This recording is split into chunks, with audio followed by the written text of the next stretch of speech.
Zuetako askok GoWear izeneko webgune musikala ezagutuko duzuela da. Gu bere sortzaile Mikel Garcesekin izan gara. Zer da GoWear? GoWear interneten topa daiteken musika igotzeko, entzuteko eta partikatzeko webgune bat da. Webgune bat baino gehiago, musika sare sozial bat dela, esan daiteke. Nola sortu zenuen eta zergatik? Garai hartan, guztiok ezagutzen dugun YouTube bideo zerbitzua oso arrakasta handia hartu zuen. Eta nik YouTubera sartzen nintzen, bideoak ikustera, eta baita ere musika entzuteko bideoklipak eta abar, ez? Baina, bertan zeuden audio kalitatea ez zen nire gustokoa, nire ustez pixkat txarra zen. Eta hasi nintzen, musika sistema berbera duten musika webguneak bilatzen, eta ez nuen bat ere aurkitu. Orduan, nik programatzailea nahi zenez, ingrediente guztiak nuzkan GoWear ateratzeko. Zer eskaintzen du GoWearrek? GoWear edozein lekutan, nahi duzun momentuan, internet konexio batekin eta ordenagailu batekin, nahi duzun abestia 5 segundutan entzuteko aukera ematen dizu, ez? Gero baita ere, musika talde bat badaukazu, nire ustez plataforma eroso bat da zure musika besteen gana heltzeko. Zenbat lagunek osatzen duzu GoWear? Hasiera batean ni bakarrik jarri nintzen lanean, baina gutxinaka proiektua handiagotu zuen zenean den bitartean, jende gehiago sartu da lan taldean.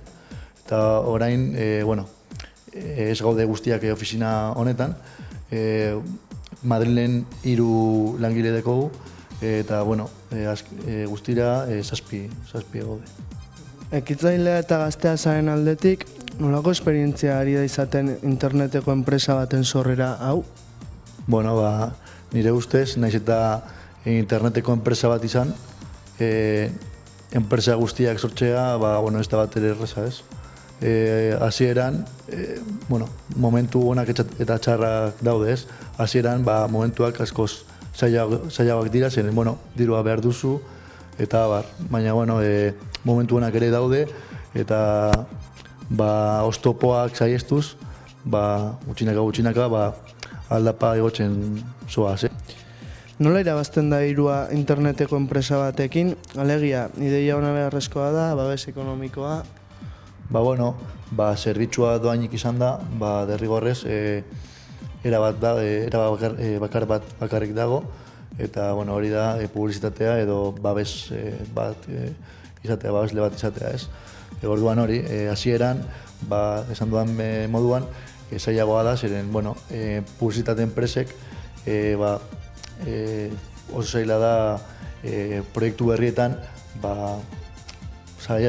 beraien anuntxanteak proiektu berrietan sartzea, ez? Baina, gutxinaka proiektua ezagunagoa izaten joan zen, eta pixka bat errezagoa, niretzat ere. Ez ekonomikoa aipatu dugunez, zuk diru laguntzarik jaso duzu? Oraindik diru laguntza zero. Bakarrik gurasoen diru laguntza. Zein da zuk GoWearren gehien entzuten duzun musika? Aldera ona. Gehien entzuten dudana, euskal musika, gehien bat, adibidez berri txarrak eta hauek. Eta rock, gehien bat rock entzuten dut. Ze musika da gehien entzuten dena GoWearren?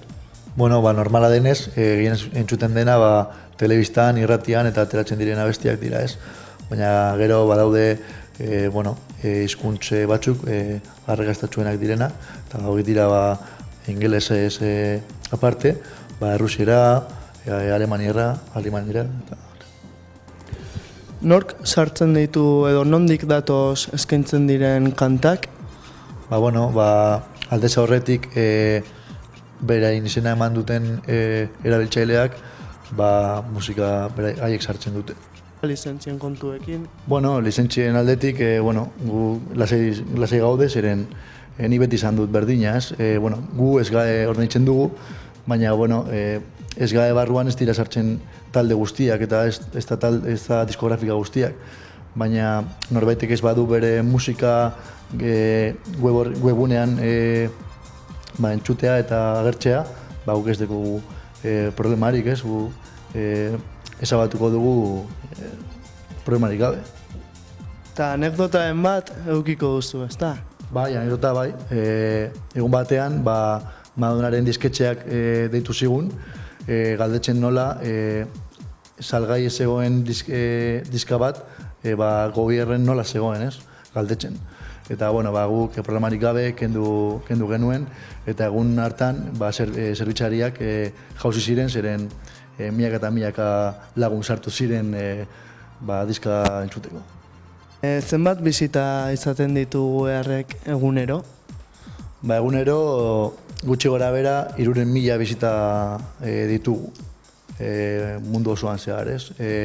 Bizita gehienak Espainian eta gero Ipar Amerikan izaten dira, baina badaude beste herrialde batzuk, Irak, Iran eta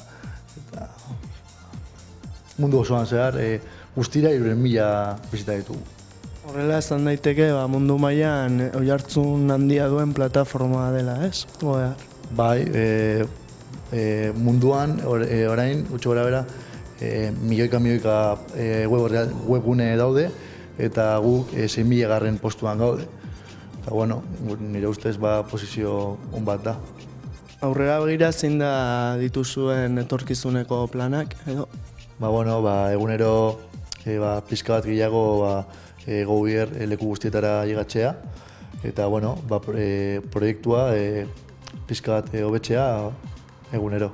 Hori da, eta ia egun batean izango garen musika entzuteko lehenengo webgunea munduan.